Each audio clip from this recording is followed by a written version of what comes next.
In a quiet town filled with towering buildings and glowing streetlights, there was a small workshop at the edge of the city.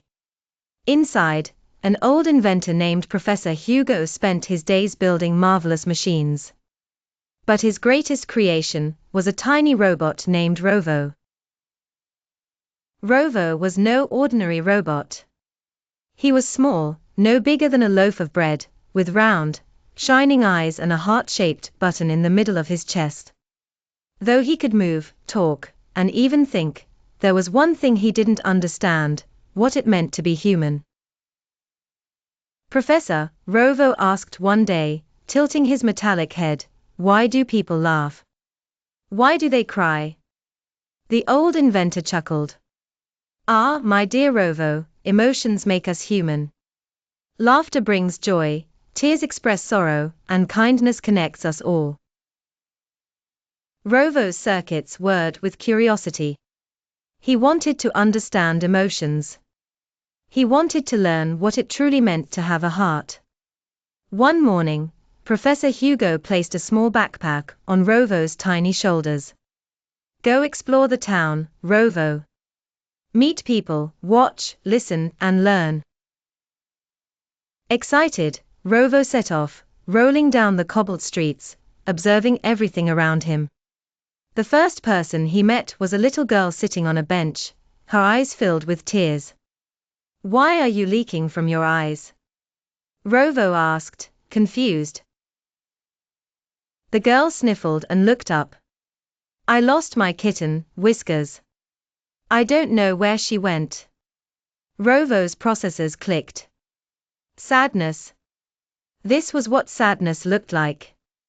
He wanted to help. "I will find Whiskers for you."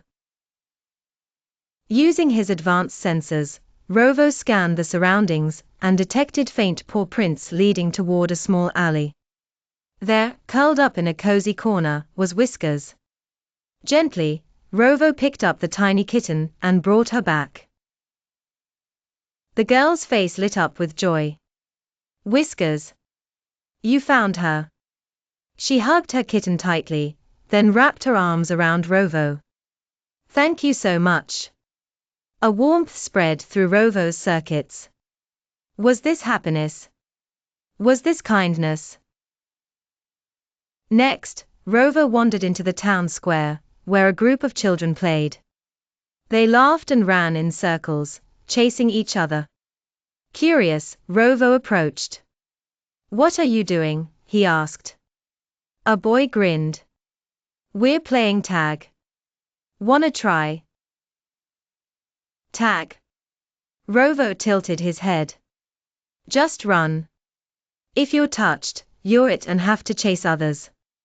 Rovo calculated the game's rules and decided to join. He zipped across the field, dodging and weaving between the children. But when one boy tapped him and yelled, "You're it," Rovo hesitated. The children laughed. "Now you have to chase us." Rovo's gears spun.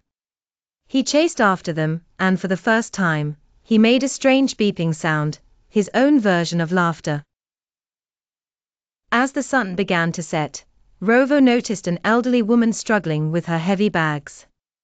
He rolled over. "Do you require assistance?" "Oh, you're such a polite little machine," the woman smiled. "Yes, dear, I'd appreciate some help." Rovo gently lifted the bags with his small robotic arms and carried them to her house. She patted his head. "You have a kind heart, little one." Rovo paused. A kind heart. But he didn't have a heart, only wires and circuits.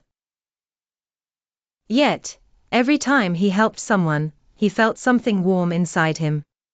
Maybe a heart wasn't just something that beat in a chest. Maybe a heart was something you showed through kindness. That night, a terrible storm rolled in. Rain poured heavily, and lightning flashed across the sky. As Rovo made his way back to the workshop, he heard a faint cry. A small puppy was trapped under a wooden cart, shivering in the cold. Without hesitation, Rovo rushed forward.